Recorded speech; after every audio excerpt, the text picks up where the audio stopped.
Bonsoir à tous, merci d'être avec nous. Donc ce soir, on a la chance en tout cas d'avoir, bah oui, tout simplement d'échanger avec cette association qui va nous parler ce soir de co-living et particulièrement de co-living inclusif. Alors pourquoi ça intéresse le conseil de développement? Juste pour contextualiser un peu les choses. Aujourd'hui, le conseil de développement travaille sur l'accueil de population et la qualité de vie, avec un enjeu donc d'habitat, de travail et de déplacement. Dans le cadre des travaux, il y a une volonté d'identifier les enjeux et de se projeter sur l'avenir de qu'est-ce qu'on aimerait voir sur le territoire. Et donc, dans cet exercice, il y a une volonté de rédiger des récits qui font la part belle, finalement, aux liens sociaux, aux échanges entre les individus, pour pouvoir considérer un peu une forme de résilience par rapport à différents défis à venir, en tout cas, défis à la fois sociaux et environnementaux. Donc, merci à tous d'être là. Merci à l'un pour l'autre. Et ce qu'on vous propose, c'est peut-être de présenter l'histoire, le début et le commencement de cette association. Et après, si vous le voulez bien, les membres du CODEV seront peut-être amenés à poser des questions et à échanger directement avec vous. D'accord, très bien. C'est parfait. Merci, David. J'ai un PowerPoint, donc évidemment, qui va introduire tout ça, l'idée de Lien pour l'autre. Lien pour l'autre, c'est né d'une observation un petit peu, de se dire que si on fait le constat social de la pauvreté, que je ne vais pas refaire ici, que d'autres ont fait, qu'on fait tout le temps, et puis que on fait mieux que moi et sont plus experts, en tout cas, la pauvreté augmente, elle est endémique, elle peut être relative. Pourquoi? Parce qu'en fait, il y a de plus en plus de pauvres et le seuil de pauvreté augmente chaque année. Les riches, on constate que les riches sont de plus en plus riches. Là, ce sont des tartes à la crème. Mais par contre, nous, ce qu'on s'est dit, c'est que si les riches sont de plus en plus riches, une aparté, il y a des milliardaires qui demain être taxés plus. On s'est dit, pourquoi pas on peut lutter contre ça et essayer de tirer des autres vers le haut. Ça va être, et on peut aussi se dire comment je vais essayer d'attirer ces richesses et de pouvoir en faire bénéficier ceux qui sont en bas. Et donc, on s'est dit que peut-être on va essayer de trouver quelque chose qui va augmenter l'assiette de ceux qui peuvent finalement contribuer à faire que ceux qui sont plus bas s'en sortent un petit peu mieux. On s'est aperçu qu'il y avait évidemment des pauvretés qui sont conjoncturelles, les guerres, le réchauffement climatique, tout ça, et qui vont exploser. Et puis, une pauvreté qui est sociale, c'est-à-dire qu'en fait, il y a une tranche de la population qui, elle, ne sera jamais riche et toujours un peu dans la précarité. Et ce sont... c'est dommage, parce que toutes mes conclusions sont là-dessous. Je peux cliquer en laissant cliquer. Vas-y, je clique où? Voilà, ici. Tu laisses cliquer, tu peux le déplacer. Très bien. Voilà. Tu le souhaites. Tant pis. Le dehors. Mystérie, je ne peux pas m'en débarrasser, mais c'est fermé. Ce qu'on appelait cette pauvreté structurelle, c'est des seniors isolés, des réfugiés, ce qui est monoparental, les handicapés, etc., les SDF, tous ceux qui sont ubérisés, tous ceux qu'on peut imaginer, tous ceux qui ont manifesté en 2017 et qu'on a appelé pour mettre tout ça ensemble, les gilets jaunes, ceux qui ont des difficultés. Et ces difficultés, elles sont...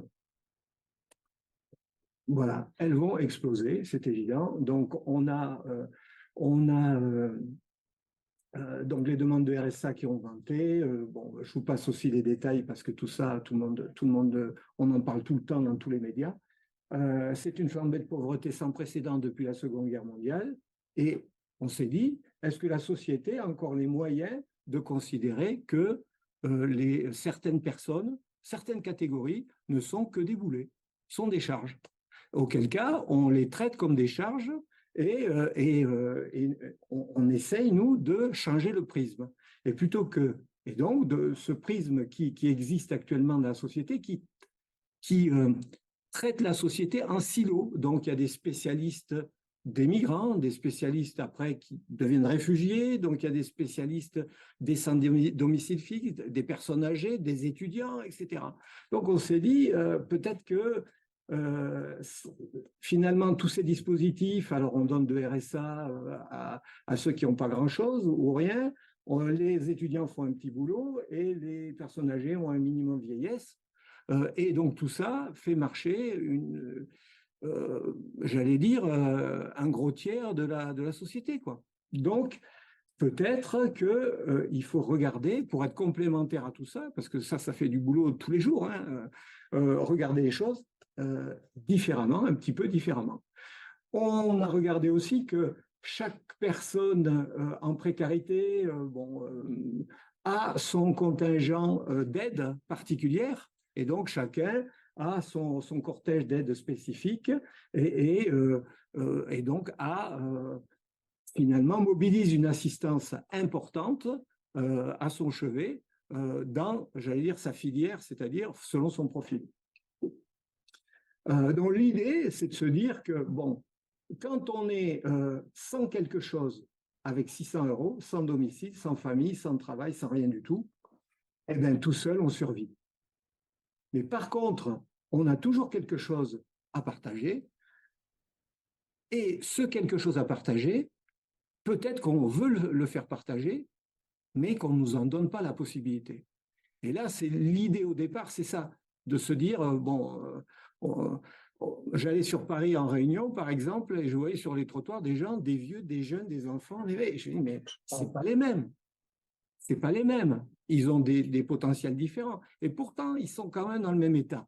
Là, je me dis, c'est pas possible. Si peut-être ils étaient ailleurs, peut-être qu'on pourrait, à ce moment-là, tirer parti de leur qualité qu'ils n'arrivent pas à exploiter, tout simplement. Et donc, l'idée, c'est de se dire, si on arrive à les mettre ensemble, on arrive à faire une masse critique déjà financière, et puis on va essayer d'associer leurs différences pour tirer parti de leur complémentarité, parce qu'il y a des complémentarités évidentes à partir du moment où on leur pose la question, qu'est-ce que tu sais faire et qu'est-ce que tu veux faire? Et là, les gens ne sont plus considérés comme des boulets, mais simplement comme des potentiels à utiliser. Mais un peu comme quand on va... ici, tout le monde a eu la chance d'avoir un emploi. Et quand moi, j'ai postulé pour un emploi, on m'a dit, qu'est-ce que tu sais faire? Et j'ai dit, voilà, j'ai une fiche de poste et j'ai travaillé et je me suis épanoui. L'idée, c'est de se dire, si on leur tend la main, c'est peut-être pas à ce moment-là pour mettre une pièce dedans et dire ça va te tenir la journée ou la semaine, mais c'est pour leur dire, je t'amène à un endroit où tu pourras te stabiliser et puis t'épanouir en montrant ton potentiel. Oui, ce que je dis, c'est qu'au lieu de regarder toujours les faiblesses des gens, regardez leurs forces au pluriel et voir à combiner tout ça pour que les forces des uns compensent les faiblesses des autres et mutuellement, quoi. Donc l'idée de Lien pour l'autre, si vous voulez, c'est d'imaginer avec eux un nouveau projet de vie et de se dire que retrouver l'estime de soi par une nouvelle utilité auprès des autres, c'est quand même finalement la satisfaction qu'on a tous les jours, que tout le monde a tous les jours, et que certains n'ont pas la chance d'avoir. Donc, c'est pour ça qu'on a appelé les cellules de vie.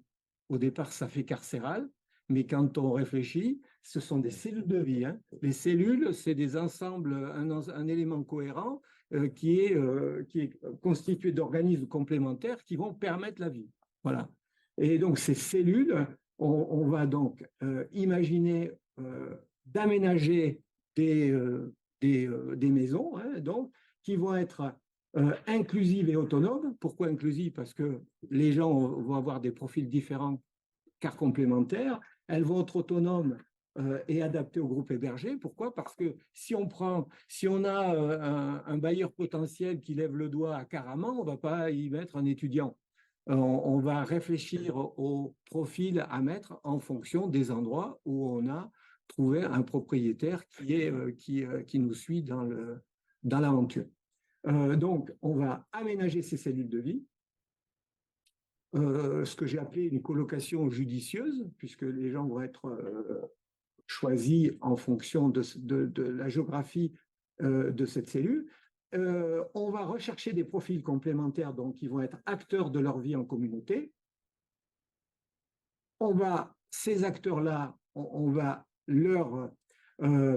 ils vont rédiger ensemble une charte de vie, et cette charte de vie avec l'appui d'un coordinateur de vie de l'association, de Lien pour l'autre, qui fait partie prenante de la cellule, mais qui fait l'office de médiateur, qui fait l'office un petit peu de grand frère, entre guillemets. Oui, cliquez sur admettre. J'admets tout ce que vous voulez.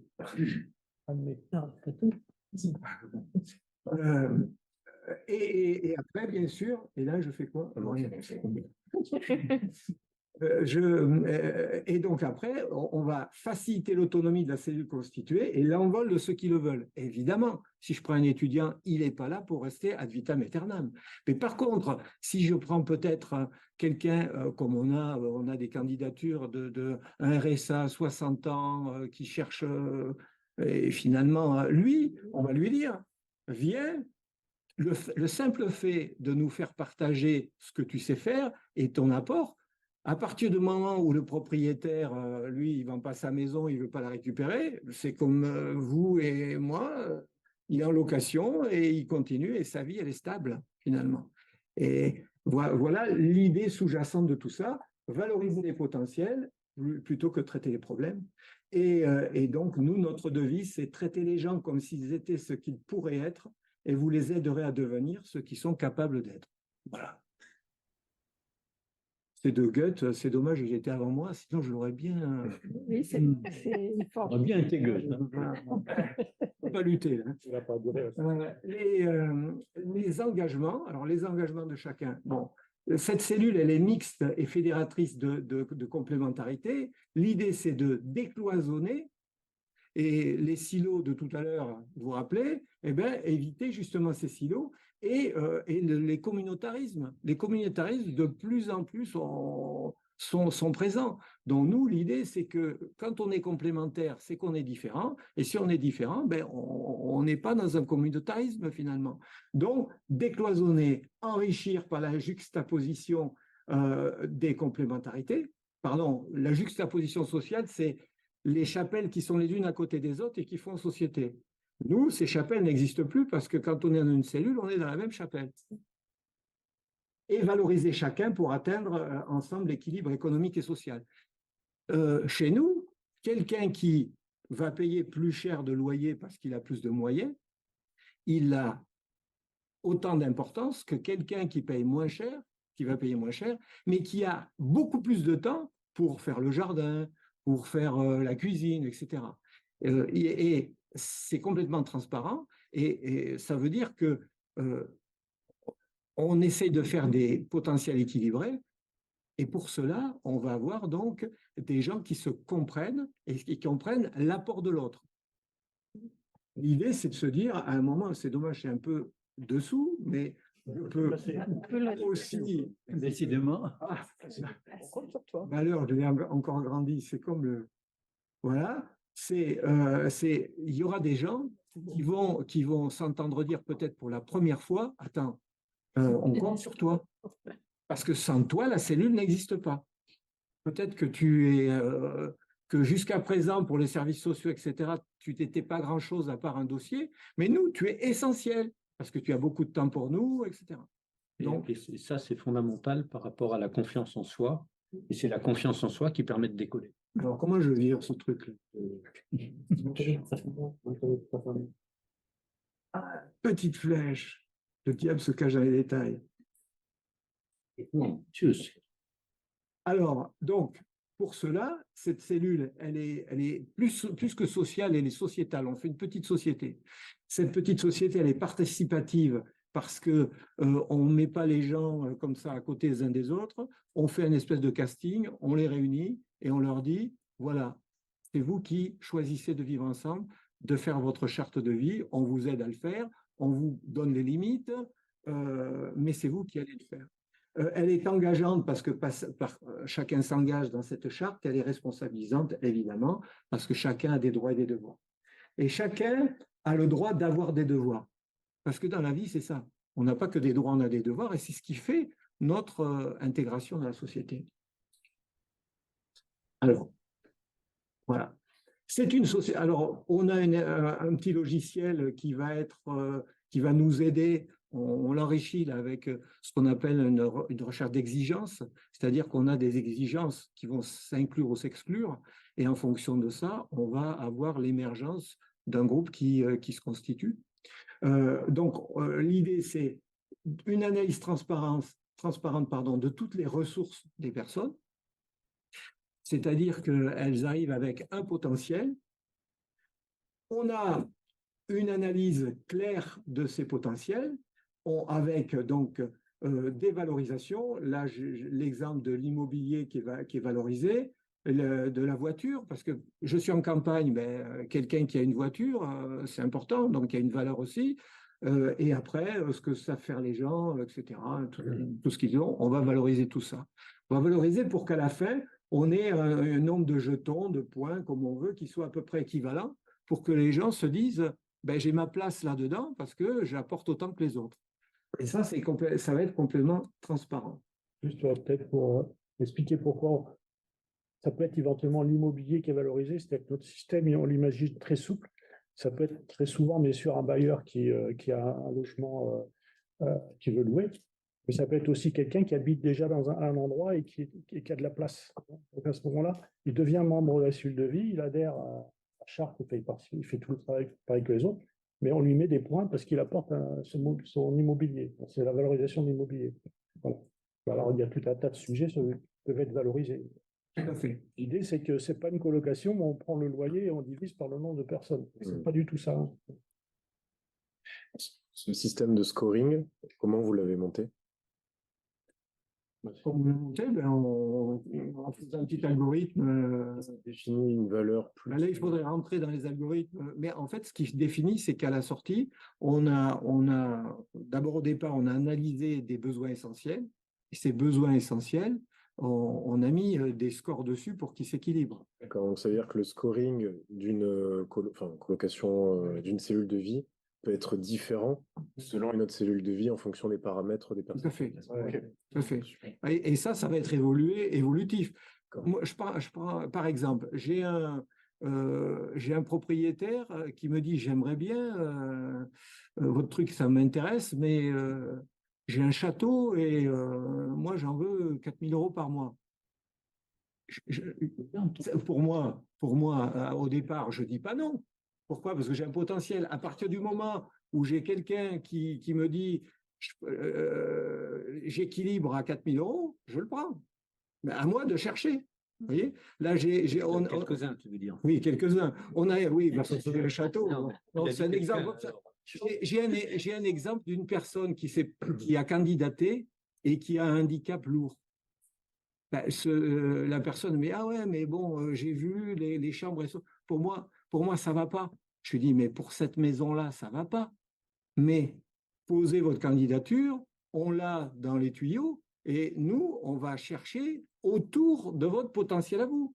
Parce que je cherche, qu'est-ce qu'il vous faut et qu'est-ce que vous pouvez apporter. Après, le reste, nous, on cherche. Voilà. Et par contre, vous êtes sûr qu'il y a une espèce d'agence qui cherche autour de votre profil, votre problème, etc.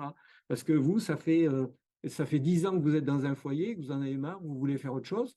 Et pour le moment, il n'y a que vous qui cherchez en fonction de vos... Alors que là, nous, on va essayer d'exploiter votre potentiel. Je ne dis pas qu'on va y arriver, mais en attendant, on se met ça dans les tuyaux et on avance avec ça en tâche de fond, quoi. Donc, le mécanisme, ben voilà, alors attendez, voilà, c'est de mettre des potentiels complémentaires, ça, on l'a bien compris. Là, c'est un petit peu caricatural, il y en a 4 différents, etc. Par exemple, chez notre ami Christophe, il va y en avoir 3, puisque il y a 3 chambres. Ce que j'ai mis ici, c'est que c'est une assistance endogène, parce que les gens, au départ, s'entraident entre eux à travers la charte de vie. Donc, ils n'attendent pas une aide pour le quotidien, en tout cas une aide extérieure. Et il y a l'apport du coordinateur lien pour l'autre, dont on a parlé tout à l'heure, qui est donc le garant de l'application de l'achat, qui suit au quotidien, aussi qui va proposer un aménagement de la charte ou un changement de la charte en fonction du changement des situations des gens. Et évidemment, qui va aussi, parce que cette cellule de vie, elle doit vivre. Il y a peut-être certainement ici l'étudiant qui va partir en premier et peut-être que le jeune sans travail, j'espère qu'il en a trouvé un et qu'il va faire sa vie ailleurs, quoi. Donc, elle aura à se renouveler un petit peu, Puis quoi. s'il ne fait pas sa vie ailleurs, qu'il reste au même endroit, mais tout en apportant, du coup, un autre élément, Nous, ça nous éventuellement gêne en pas. termes d'argent, éventuellement en termes de... Il peut rester là. Et l'intérêt de la formule, c'est que justement, chacun a son horizon. C'est pas moi qui vais dire dans 18 mois, il faut avoir trouvé quelque chose. Voilà. Donc, chacun devient finalement la famille d'accueil de l'autre, puisque il lui amène quelque chose. Et donc, le lien pour l'autre a toujours le coordinateur de vie. Ça peut être un bénévole formé à ça, un médiateur, quelqu'un qui est médiateur. Par exemple, ma femme est médiatrice sociale. Bon, je veux dire, on va se débrouiller, nous aussi, de manière endogène pour les 2 premières cellules, et après, on verra hein, comment on évolue. C'est venu ça du rapport Pifto, si ça vous parle, Non. sur l'habitat participatif inclusif. Voilà, tout à fait. Et Le rapport comment? Pifto Wolfform, c'est. Pifto, c'est un rapport qui a été fait pour le gouvernement, mais qui a, à l'époque où c'était Édouard Philippe, le Premier ministre, hein. Et puis après, comme certains rapports, je dirais beaucoup, certains rapports, il n'y a pas eu de suite. Mais il y avait beaucoup de préconisations très précises, hein, notamment d'aider à la création de personnes 3P comme ça sur un tas de projets. Alors, la personne 3P, c'est la personne du projet partagé, porteur du projet partagé. Et ça a commencé à être mis en œuvre sur 20 départements. De mémoire, maintenant, c'est 40. Alors, je ne sais pas sur la Haute-Garonne, mais ça porte sur 2 fragilités. C'est le handicap et les seniors. Et donc, il y a des gens qui font des projets d'habitat partagé et entre des personnes handicapées ou des personnes seniors. Et ça sort du contexte du foyer avec les autorisations. C'est soumis c'est pas tout à fait une autorisation, c'est soumis à déclaration. Et à ce moment-là, quand on fait partie d'un habitat inclusif, il y a, par exemple, les APL peuvent être augmentés. Il y a des avantages. Le coordinateur de vie, lui, il va avoir une rémunération aussi. Il a un statut, il a des formations. Mais pour le moment, c'est encore une fois sous forme de silo un petit peu, c'est-à-dire, et ça permet aussi au service de l'État de mutualiser. Par exemple, quand vous faites une colocation avec 5 personnes qui ont un handicap, ben justement, les personnes qui les suivent peuvent mutualiser leur transport, leur travail, etc. Voilà.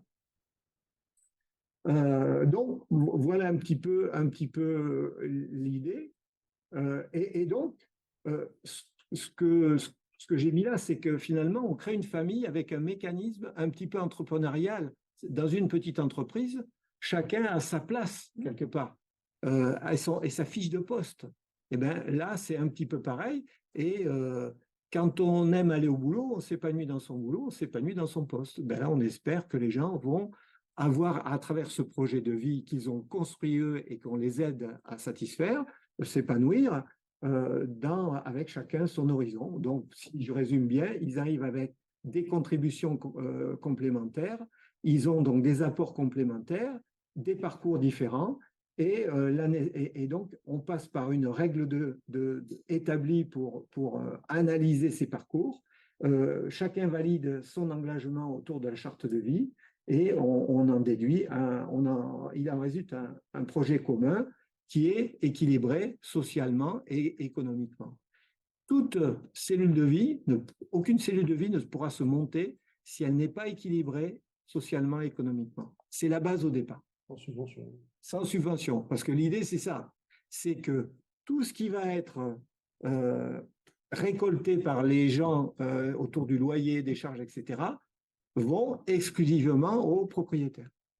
L'idée, c'est d'attaquer un marché qui est compliqué à attaquer, c'est celui du bailleur lambda, qui, lui, veut un loyer, ne pas être embêté sur la vacance locative et, et sur la dégradation. Et les impayés. Son problème, c'est pas le social, mais par contre, il ne voit pas d'inconvénient à partir du moment, à nous louer à nous, à partir du moment où ça, c'est clair. Voilà. Et ça permettrait d'étendre justement le potentiel.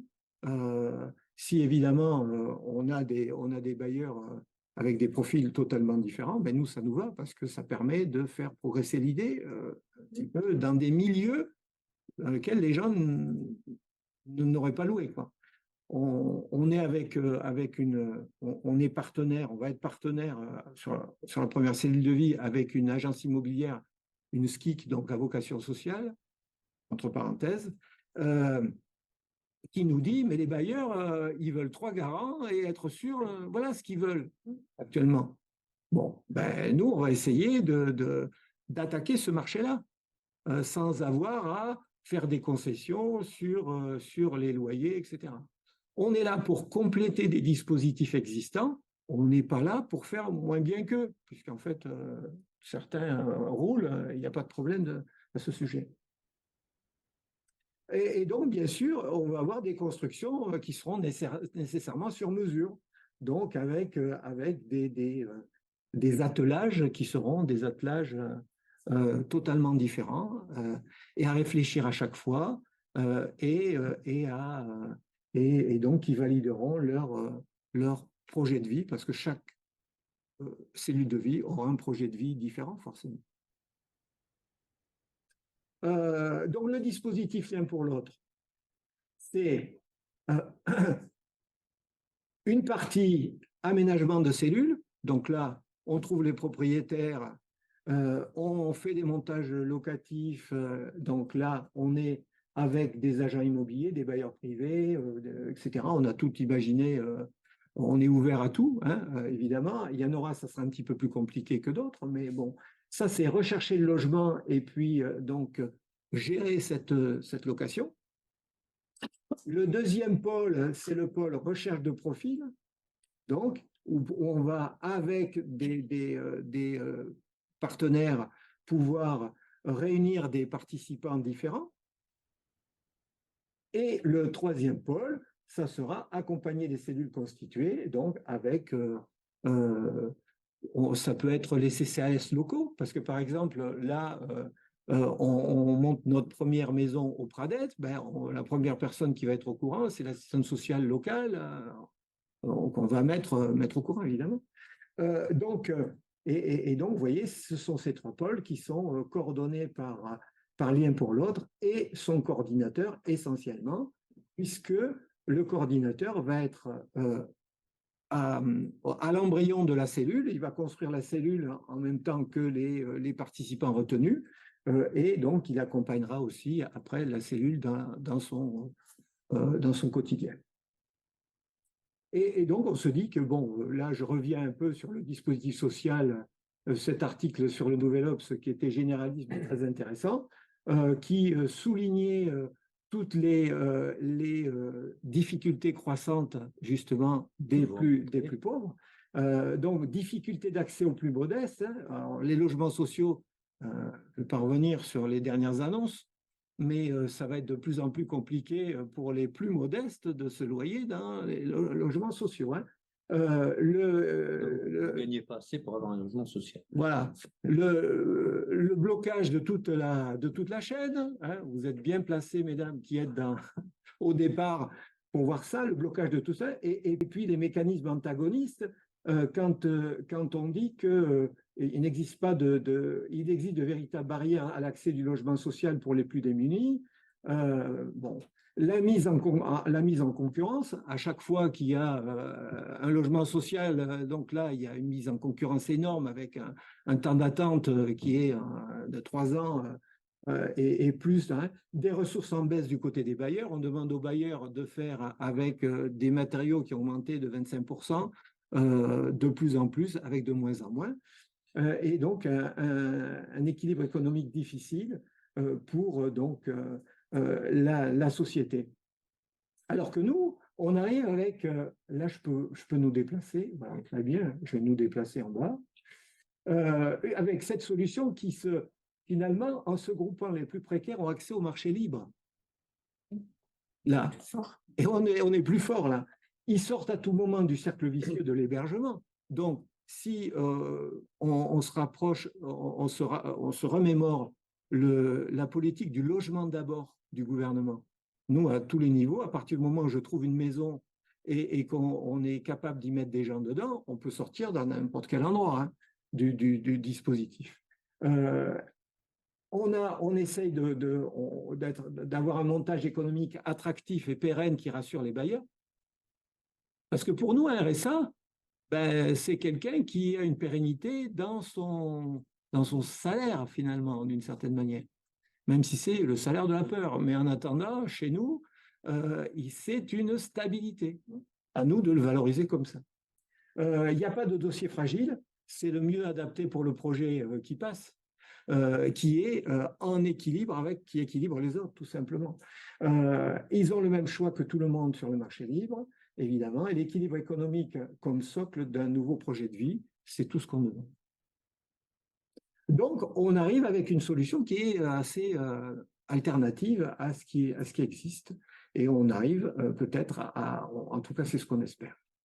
La place de la cellule, donc, elle est dans le dispositif social, on a, ça c'est les parts du prêt engagé ou du prêt contraint, et on voit qu'en fonction des plus pauvres ou des plus aisés, évidemment, encore une fois, on enfonce les portes ouvertes, les plus pauvres, ben, il leur reste, quand ils ont payé les loyers, les charges et tous les remboursements, les assurances, etc., il leur laisse, ce prêt contraint arrive à plus de 60%.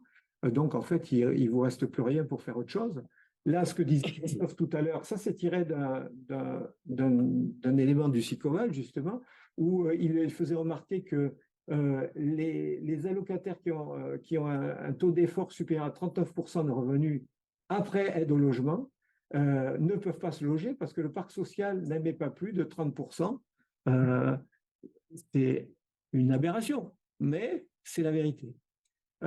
Et ici, évidemment, la pauvreté est un facteur de moins d'accès au logement social. Et un autre article là, encore une fois, on marche un peu sur la tête, mais la logique économique primant, ben c'est un petit peu comme ça que se sont développés les parcours sociaux, quoi. Donc, on a un dispositif social défavorable aux plus précaires, un parc privé inadapté, des charges fixes insurmontables. Et donc, nous, ben, ce qu'on va essayer de faire, c'est éliminer les délais d'attente d'un logement décent. Ça, c'est fondamental. Hein. Permettre l'accès au parc privé, permettre une économie de charges fixes, sortir d'une problématique vitale de façon pérenne à tout moment, parce qu'on ne peut se reconstruire que si on a quelque chose de pérenne, et pas qu'on ait d'hébergement en hôtel, en solution, voilà. Et si on a récupéré la confiance en soi, exactement, qu'on récupère justement grâce à la cohésion interpersonnelle. Donc, lien pour l'autre, ça se veut au cœur du dispositif du logement d'abord déjà. Je ne vais pas vous revenir sur tout ça, mais par contre, on a essayé de répondre point par point à ce que veut faire le gouvernement, se mettre dans les pas. Pourquoi ? Parce que si on peut intéresser les collectivités locales et puis les gouvernants finalement qui mettent les choses en place, ben nous, c'est ça de gagner aussi pour tout le monde, quoi. Notre moteur, c'est l'intérêt de chacun, c'est-à-dire qu'on inclut aussi l'infâme propriétaire qui veut un loyer. On inclut tout le monde. D'accord. Voilà. Et le moteur, c'est l'intérêt de et le moyen, c'est l'engagement de tous. Et nous, notre harmonie, c'est le souci des intérêts croisés, finalement. C'est l'intérêt du bailleur sur l'engagement de sécurité au prix du marché. L'engagement de la collaboration à travers la charte de vie. Je vais déplacer la petite boutique. Bon, voilà, avec les participants.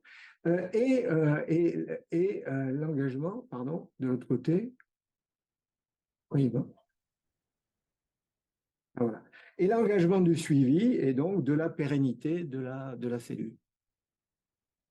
Donc ça, on essaye de respecter ces 3 engagements et finalement, le retour à la société, qu'est-ce que c'est? C'est trouver l'équilibre de tous ces intérêts et d'arrêter de dire ah, vous inquiétez pas, ça va ruisseler, et d'avoir des gens dans la rue qui disent ah non, on n'en a pas assez, ça descend pas assez, etc. On va essayer de trouver l'harmonie finalement. Cette harmonie, on espère l'avoir entre 3 ou 4 personnes, plus nous. Voilà. Et un bailleur, ça sera peut-être plus facile. L'intérêt, c'est que on a une approche qui va être différente. Ça, c'est l'approche j'allais dire, sociale conventionnelle. Ces mécanismes, quels sont-ils? On gère l'urgence, vite, il faut, normalement, c'est normal, mettre les gens à l'abri. Hein. Donc, on fait du provisoire, on fait du court terme, on a le support de nombreux bénévoles, on marche sur des dons, des subventions, des ressources extérieures. Pourquoi? Parce qu'on ne peut pas faire autrement. On a une sortie du dispositif social par l'autonomie individuelle. On cherche à loger les gens à travers un T1 social. Courage, vous êtes sur la liste, dans 3 ans, on vous rappelle. Bon, voilà. On va avoir un traitement spécialisé des publics et on a une valorisation externe des potentiels. Externe, c'est-à-dire, on va dire, monsieur Untel, il faut reprendre un travail, il faut essayer, qu'est-ce que vous avez fait? Vous avez fait des stages, vous avez fait des choses comme ça. On a cette logique qui est normale, hein, mais en tout cas, c'est un constat. On va sociabiliser par la prise en charge sociale des gens et on met le pied à l'étrier à l'intégration sociale. Peut-être juste revenir un peu à la question de la sortie individuelle. On a passé beaucoup de temps, nous, ça fait 2-3 ans qu'on travaille, on a beaucoup rencontré les associations qui s'occupent d'hébergement de différents types de publics, et pour savoir si on pouvait être complémentaire de ce qu'ils font, puis aussi pour anticiper sur le fait qu'ils pourraient nous apporter justement des candidats. On a rencontré plusieurs cas où ils disaient le problème, c'est qu'ils ont été hébergés longtemps en communauté, en foyer, et après on leur trouve une solution de logement, ils se retrouvent seuls, et il se trouve qu'il y en a beaucoup qui ont du mal et qui n'ont pas envie de se retrouver seuls.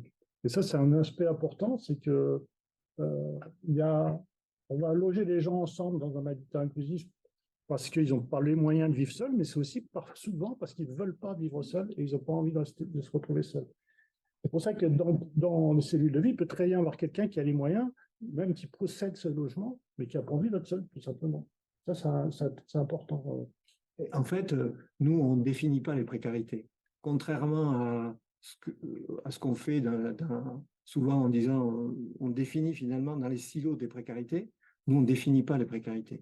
La précarité, chacun se la définit. Quelqu'un qui est tout seul, sa précarité, c'est l'isolement. Nous, on va exploiter ça pour lui mettre des gens avec, tout simplement. Et on peut se sentir précaire d'énormément de façons. Donc, c'est ça qu'on veut détecter pour pouvoir le combler avec sa complémentarité, quoi. Et le deuxième sujet que je voulais aborder aussi quand on a échangé avec eux, c'est qu'il y en a beaucoup qui travaillent sur des publics fragiles, des gens qui ont des addictions, qui ont vraiment des troubles psychologiques, etc. On est complémentaires, on s'est aperçu on pouvait apporter des solutions. Alors bien sûr, en ne prenant pas ces gens-là dans nos cellules de vie. Vous avez compris que les cellules de vie, il y a un accompagnement qui n'est pas très lourd. Hein. On n'a pas quelqu'un qui va vivre dans la cellule de vie, donc il faut des gens qui soient stabilisés. Et en fait, il peut y avoir soit des gens qui ont été remis sur les rails et qui sont bien stabilisés par tout le travail formidable que peuvent faire certaines structures, mais qui pourraient retomber, surtout s'ils se retrouvent seuls, ou alors avant qu'ils tombent, parce qu'ils ont aussi souvent des gens qui sont sans emploi, qui se retrouvent dans la rue, qui se retrouvent à dormir dans une voiture, qui vont encore bien. C'est-à-dire que si on les prend du jour au lendemain, qu'on les met dans une cellule comme ça va bien se passer. Mais si on le fait dans 6 mois ou dans 1 an, ils auront là des des fragilités qu'il n'y avait pas avant. Donc ça, c'est intéressant aussi dans les échanges qu'on a eus de voir que ce type de public, on peut les capter à condition bien sûr de collaborer avec ces structures-là. Hein.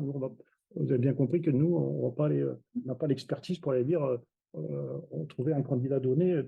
C'est simplement ce que travaille avec d'autres structures. Hein. Tout à fait. Donc, l'approche, cette approche, c'est que plutôt que de gérer l'urgence, on va être complémentaire et gérer le long terme, parce qu'on s'est aperçu aussi que des solutions, des associations qui travaillent sur l'hébergement à court terme, etc. Vous avez cité Welcome, J'accueille, il y en a des tas. Pourquoi? Parce que c'est vraiment l'urgence. Mais après, des solutions qui trouvent qui travaillent sur le logement, il y en a beaucoup moins. Mais par contre, pour gérer en amont, il faut qu'en aval, il y ait des solutions, quoi. Donc nous, on gère sur le long terme. On a peu de besoins en bénévoles, parce qu'à partir du moment où on a une cellule de vie où les gens ont validé leur foyer, on est équilibré, on a besoin juste d'un coordinateur qui vient voir. C'est une maison normale. On a donc peu de besoins en ressources extérieures. D'ailleurs, ça interpelle des fois les collectivités locales qui nous disent mais faites un appel à projet, vous voulez combien, etc. Non, mais non, on ne veut pas d'argent. On a besoin d'ingénierie sociale, de comprendre les points pour pouvoir les utiliser. Mais sinon, voilà. Rester dans le dispositif inclusif peut être une fin en soi. C'est-à-dire qu'en fait, rester dans une cellule de vie, oui, ça peut être ça peut être une fin en soi. Oui, avoir une utilité toute sa vie sans travailler, eh bien, ça peut être aussi quelque chose d'important. Mixité des publics, évidemment, ça va de soi. Valorisation interne des potentiels, c'est-à-dire la place de chacun dans la cellule. Et donc, on a une sociabilisation par la responsabilisation du vivre ensemble. Et donc, ici, on a quelqu'un on essaie de mettre le pied à l'étrier à l'intégration sociale. Et nous, il est déjà en selle dans l'intégration sociale. On n'a pas à faire des animations de quartier pour animer. Ils peuvent y participer. Ils peuvent y participer, bien sûr, ils font ce qu'ils veulent, mais comme un foyer de vie fait ce qu'il veut. Voilà. Et on a aussi des compromis. Par exemple, ici, dans l'approche sociale, c'était un moindre loyer encadré plus un dispositif de fiscalisation moins importante, etc., des subventions, des gestions de programmes qui sont lourds avec des autorisations préfectorales, et pour les intéressés, une attente longue, la précarité, l'incertitude. Voilà. Nous, pour le bailleur, c'est un loyer du secteur libre garanti. Pour la société, un accompagnement allégé. Pour les intéressés, une adhésion au co-living participatif, évidemment. Si on n'adhère pas à ça, on ne peut pas vivre dans une cellule en colocation. Et donc, cette petite cellule de vie, on l'a imaginée pour être taillée pour un essaimage facilité, parce que c'est une petite structure mixte et agile en fonction de l'endroit où elle va être. Et elle est construite pour avoir de la mixité sociale dès le départ. Et évidemment, si on multiplie les foyers de mixité sociale, la ville devient une espèce de grande cellule de mixité sociale, imaginons. Voilà, et elle reste à taille humaine de manière à s'intégrer aisément dans son environnement. René Marc vous le dira mieux que moi, mais par exemple, quand on arrive dans une commune et qu'on leur dit on va faire un petit programme social, les gens autour, là, ils disent allez le faire à 1 kilomètre. C'est moi, ma maison, là, pas chez moi, quoi. Là, pas de ça dans mon jardin. Là, personne. Il y a un étudiant, il y a une personne qui parle pas, mais hop, on a mis de la mixité comme M. Jourdain, clap, sans le savoir, tranquillement. Et elle est miscible dans la société, et on espère justement comme ça, petit à petit, faire des espèces de métastases de dissolution de la pauvreté, finalement. Et donc, elle va s'adapter au monde. C'est un stade, On fait un autre terme. Quelqu'un connaît le blob? Oui. oui. On espère être un blob.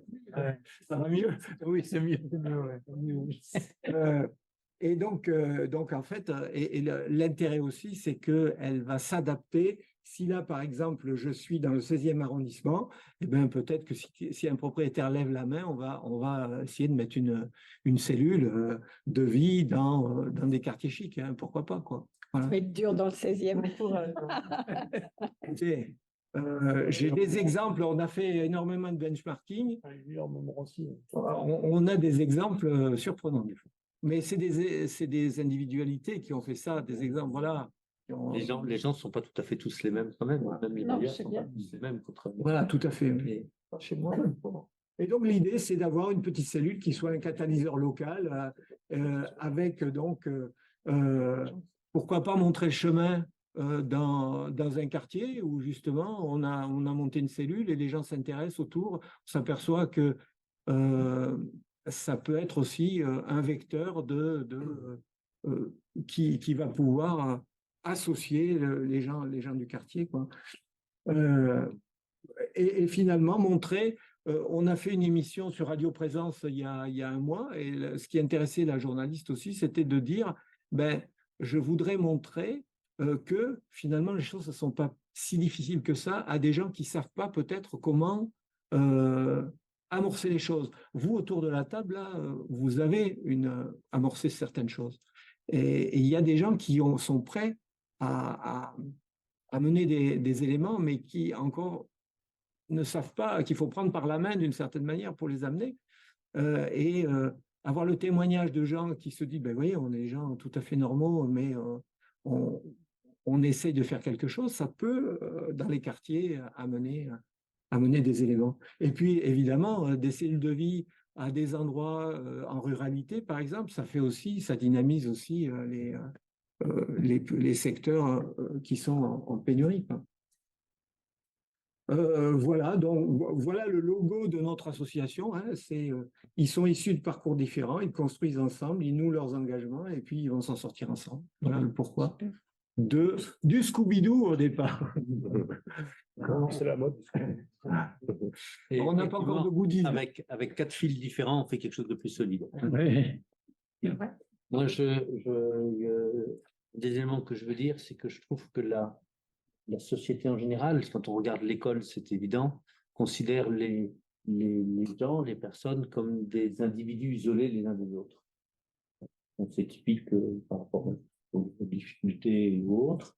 Et on se rend compte, bon, moi j'étais enseignant à l'INSA, hein, je mettais mes étudiants, sans avoir eu le cours tous ensemble, sans m'avoir écouté au tableau, ils avaient travaillé sur le papier, ils n'avaient pas tout compris, ils se mettaient ensemble à 4, aucun n'avait tout compris, mais ce n'était pas exactement la même chose qu'ils avaient tout compris. En travaillant ensemble, eh bien, ils comprenaient, quelquefois ils m'appelaient, j'étais là pour ça quand même, hein.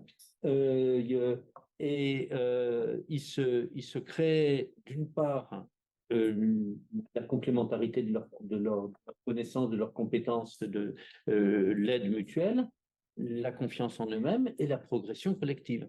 Alors que seuls, ils n'étaient pas capables de faire. Et donc, ça change complètement. Et c'est typique, hein, on ne copie pas, quoi. Hein, la conception d'une classe, des collèges, par exemple, c'est on ne regarde pas ce que fait le voisin. On ne lui parle pas. Bon. Et je ressens presque la même chose au niveau du logement. Le logement idéal, maintenant, c'est le studio.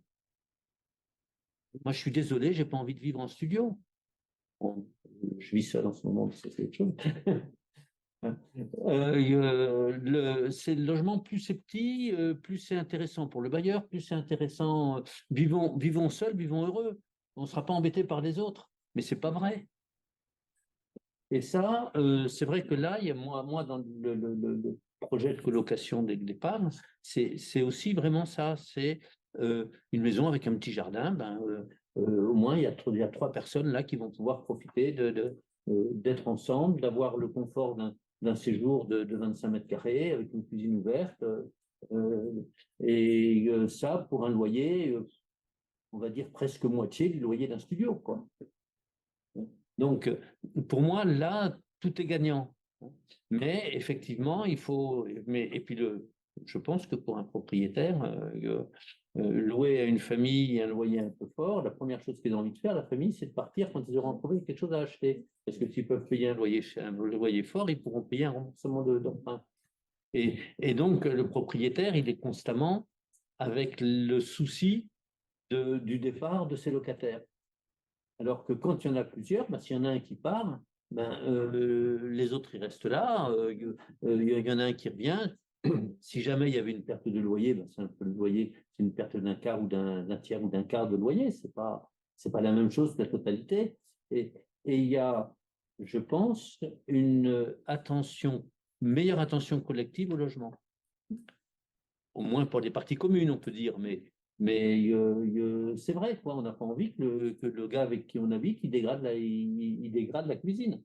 Enfin, c'est tout bête, c'est implicite même. Enfin. Et tous ces éléments-là, alors, ils sont pas explicités. D'ailleurs, tu ne les as pas explicités de la même façon, mais tous ces éléments-là, je trouve, c'est fondamentalement, on touche vraiment à la société. Hein, mais en partant par des choses pas toujours trop simples, mais pas si compliquées que ça, et qui sont quand même vachement élémentaires. Donc, voilà un peu l'élément. C'est pas le collectif au sens tout le monde pareil dans un groupe que certains voient par le collectivisme ou par, je ne veux pas rentrer dans des trucs de ce genre-là, mais c'est le collectif par on se serre les coudes. Quelque chose. Moi, honnêtement, bricoler, j'aime bien bricoler un peu, mais bricoler seul, non. J'arrive pas. Bien au café bricole. Venez chez moi. Bien au café bricole, on a besoin de bricole.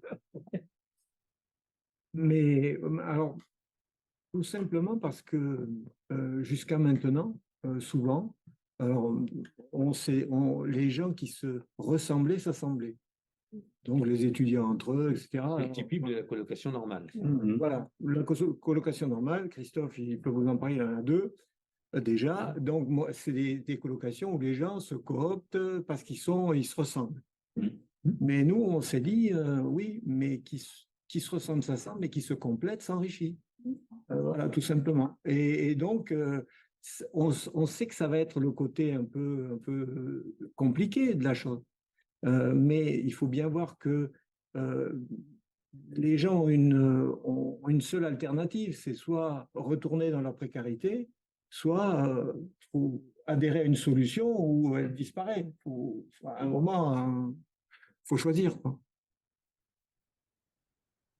Et puis, il y a deux choses, comme disait René-Marc, c'est des personnes qui vont arriver d'horizons différents, mais on ne peut pas tout prendre n'importe qui dans l'association. Des gens qui ont des addictions, etc. Il y a des structures spéciales pour ça.